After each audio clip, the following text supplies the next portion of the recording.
I choose high order thinking because I wanted students to think like scientists, not just remember facts. Learning about cells can easily become memorizing parts and definition.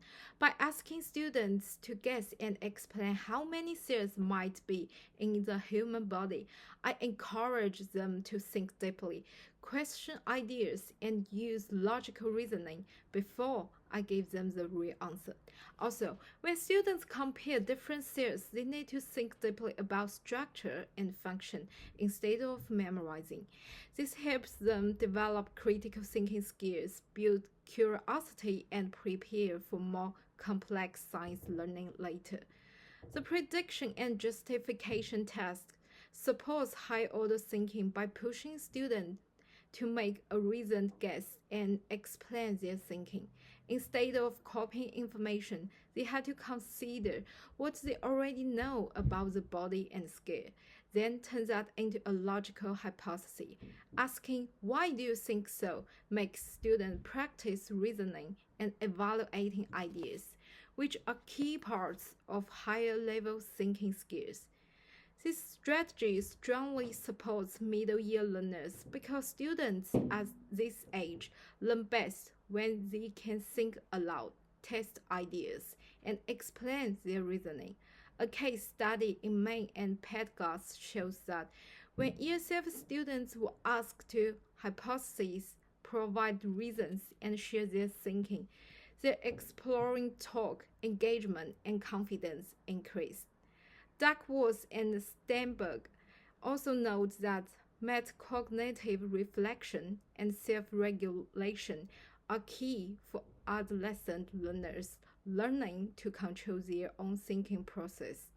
Through making and testing prediction, students using reasoning monitor their ideas and revise them in light of new evidence, all essential skills for middle years cognitive growth.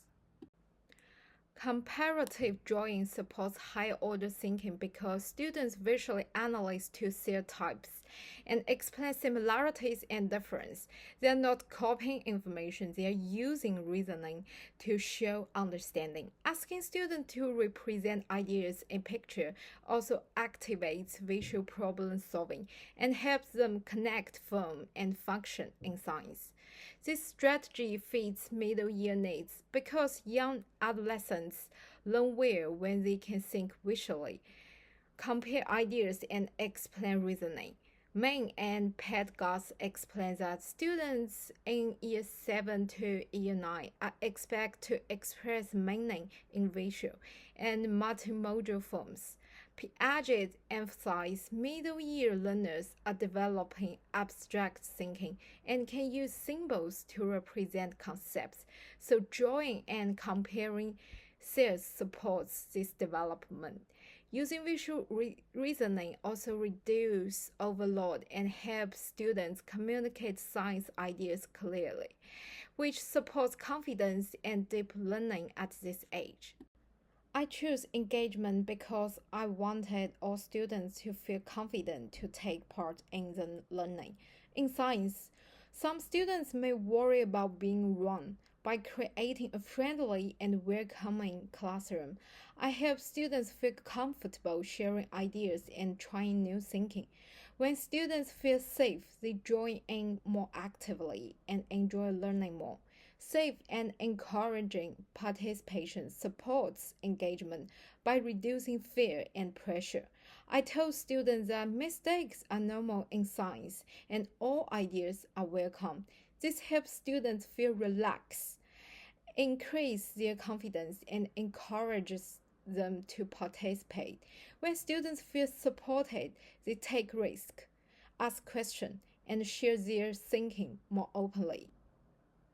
Middle year students learn best when they feel safe and supported to share ideas. OECD emphasizes that students' sense of belonging increases when school creates safe environments where they feel valued and connected. Allen and Kern also highlight that positive emotional climates and supportive teacher-student relationships increase motivation and students' well-being, which encourages participation. Haiti stresses that strong teacher-student relationships are one of the most powerful influence on student achievement.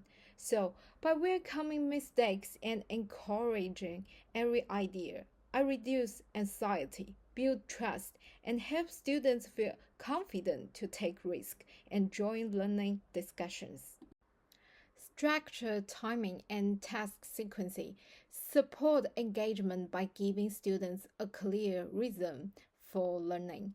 I use 1 minute, 3 minute, and 5 minute task cycles so students could stay alert and motivated. I also use colorful notes and step by step instructions to guide them.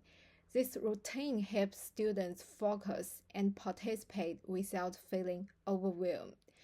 Predictable steps make learning feel safe, organized, and fun, so students are more willing to join and try their best. Middle year students learn best when tasks are organized in clear steps and challenges go slowly. Main and pedagogues explain that scaffolding should start simple and increase in complexity as learners gain confidence. They also show that reducing cognitive load and sequencing tasks help students think more deeply before moving on. So this strategy supports high order thinking because adolescents are developing metacognition and need time to process and build ideas. By giving short time cycles and step by step guidance, I help students process information in manageable pieces, stay engaged, and feel capable of completing each learning step. I choose connectedness because I wanted students to see that science is not just facts in a book, it's about their own bodies and their everyday lives. When students realize the topic is about them, learning becomes more interesting and meaningful. Asking questions like how many cells are in your body, how the world will be like without cells, helps students feel curious and personally involved in the lesson. Linking the learning to students' real lives supports connectedness by giving them a reason to care about the content. When students think about their own bodies, they naturally become more engaged and motivated. This strategy also helps students build a personal connection to science, which encourages deeper thinking and active participation instead of just memorizing information.